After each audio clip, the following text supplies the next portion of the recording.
Hi, it's Lou from Christian Faith and Fiction, and today I'm going to be sharing with you the Christmas Nativity Book Tag. So yes, I do have a tea towel tied around my head, and I'm hoping this is going to translate, because let me know in the comments if in your country they tie tea towels around kids' heads to be shepherds in the Nativity. I'm sure this is really attractive, and Sean the sheep is helping me out enormously. So I wanted to come up with a new Christmas themed book tag, and I asked my YouTube friends for some ideas for book prompts to do with nativity themes. And so I want to give a massive shout out to Stacy from Christian Reads and Classics, Holly from Lovely Day with Holly, and Katie from Paperbacks and Ponytails, because they came up with some great prompts to help me out. So this is very much a collaborative effort, so do go and check out their channels. I will link them down below. I'm going to tag quite a few people in this video, but I'm going to leave some people that I follow not tagged, so that other people have a chance to tag other people as well. But if you want to do this video, this tag, then feel free to go ahead and do it anyway. And also, if you want to do it on Instagram or one of the social medias, do that. Just tag me at Lou Allen Writer, and I will be able to see what you put. And of course, you can put your answers in the comments as well. Right, so I'm not going to keep this on my head the whole time because it looks ridiculous. So let's have a look at the prompts that they came up with. First one is the Angel Gabriel, a story that shares the good news of salvation. Let's have a look. So I'm going to pick The Masterpiece by Francine Rivers, which is a book I read several years ago. It's a contemporary romance book, but it does has a really good redemption plot, as you might say, a salvation plot. One of the characters is an artist, a successful artist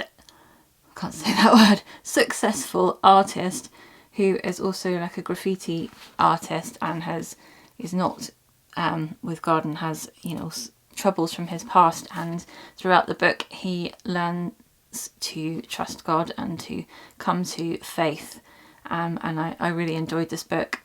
Incidentally, I like tag videos because they let me talk about books that I haven't talked about in a long time. But yeah, this was one of my favourite books a few years ago. Then number 2 is No Room in the Inn, a book that's too big to fit on your shelf standing up. Actually, these shelves are really tall, so it'd have to be in a ginormous book to not fit in there. So we're going to have to go and look in the other room at my other shelves to make this one work.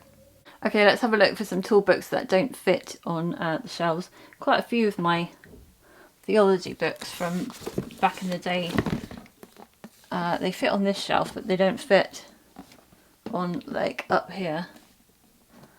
So what's that? A Study of the New Testament by Robert H. Gundry. Fiction books. These guys don't fit. So this is The Saturday Night Supper Club by Carla Laureano. Hardback books tend not to fit on some of these shelves. They fit on these shelves. That's why there's like double books on all of these shelves to fit them in. Yeah. Number 3, Wrapped in Swaddling Clothes, a book that gives you a cosy feeling. I have to think about this one.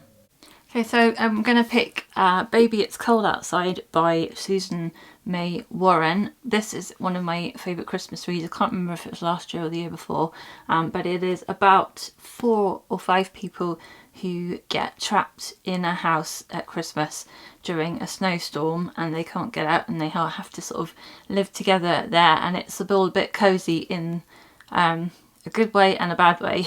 So they're all sort of stuck there together and having to try and keep warm in this house together over Christmas. So that's another book I really enjoyed. Number 4, Manger, a main character with humble beginnings. So I'm going to pick Fanny Price from Mansfield Park by Jane Austen. She is, her family is pretty kind of poor. Her mother married a poorer guy, and they all sort of living in Portsmouth, I think.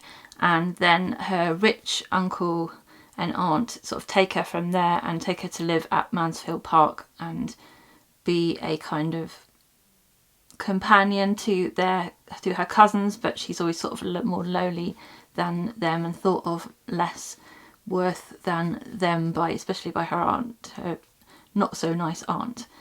So she starts off pretty humble and ends up further up, as you could see. Number 5, The Heavenly Host Singing, a book with a musical theme. I actually haven't read this book yet. It's one of the books off my TBR, but The Silent Songbird by Melanie Dickinson, the beginning of the description says, Evangeline is gifted with a heavenly voice, but she is trapped in a sinister betrothal until she embarks on a daring escape and meets brave Wesley Lewis. Can he help her discover the freedom to sing again? So I'm assuming that there's some kind of musical connection in this book. Number 6, Shepherds and Sheep, a story that contains an animal. Now, loads of the books have got like horses in them. So definitely the one I just read by Melanie Dickinson. It has a horse on the front cover. She's riding a horse, and lots of historical fiction books have got horses, obviously, because that's their mode of transport. So that was fairly easy. 7, Three Wise Men, a story that involves travel. Okay, I could have chosen The Hobbit for this one, there and back again, but this one seemed like the most obvious choice. It is The End of the Magi by Patrick W. Carr, and this is a biblical fiction novel that is, I'm out of breath because I just went and fetched it from the other room. It's following the three wise men, basically, following the wise men, the Magi, as they travel, and it's a fictional story of one of them and his journey across to find the baby Jesus and follow the star. Number 8 is Gold, a book with gold on the cover.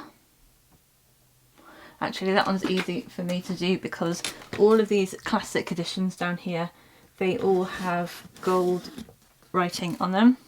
So you've seen one already. This one is Anne of Green Gables, and I guess you can see the gold flashing on that cover, and it's on the side as well. So yeah, I love those editions. Number 9 is Frankincense, a book that was gifted to you. Actually, those books as well. These are the only books that I have had gifted to me, I think. I've got some more that are coming for Christmas, but I haven't looked at those yet, so I can't show you them. Well, let's pick another one of those out. Christmas Carol. I think this is one that's gifted to me. There's that one, that's a Christmassy one. And what else? Secret Garden. That one's quite a nice cover too. So they were all a gift last Thursday, I think. Thursday and Christmas. And I still have some of those to read maybe next year. Number 10, a book that made you cry. Okay, this is a book that I read earlier this year, and that is The Tea Chest by Heidi Chiavaroli, which is a dual time period novel following, in the present day, someone who's trying to get into the Navy SEALs, a lady who's trying to get into the Navy SEALs, and then it's following the events of the Boston Tea Party in 1773. And the historical part of this story really made me cry. Like, it gets quite heavy in places. It was quite emotional, and if you like that type of book, then this is a good one for that. It does have some good faith content in it as well. Number 11, Mary and Joseph, a book with a big surprise. Well, this is a little bit tricky because I don't want to pick a book and then like spoil the ending for you of things. But I did think of In Search of a Prince by Tony Shiloh. There's a big surprise for the main character in the beginning of the book, and that is that she is actually the heir to a throne in an African island. So that's a massive surprise to her. Her mum has kept that from her and she's really shocked by that. But that happens at the beginning of the book, so that's not too much of a spoiler. And number 12 is Jesus, a story with the most Christian content. Obviously we're talking about a fiction book, in this case, not a non-fiction book or of the Bible, but I've chosen The Nativity Story by Angela Hunt, which is the novelisation of the film The Nativity Story. This follows through the whole of the Nativity Story, obviously, and it is very closely follows the Bible accounts, so it's very I found it a very accurate sort of view, along with, you know, adds in a bit of like people's emotions and reactions and things like that, but the actual story follows quite closely, and obviously to do with Christmas and Jesus and the story of the birth of Jesus. So that would be my choice. And finally, tag someone. So I am going to tag a whole bunch of people. I'm not going to tag everybody, as I said, because I want to leave some people for the others to tag as well. But I'm going to tag all the people that I was asking for help. So obviously Katie, Stacy and Holly, go and watch their videos as well. I'll try and put them in the description if they do them. That might come up after mine though, so you won't see them to start with, but go check out their channels as well.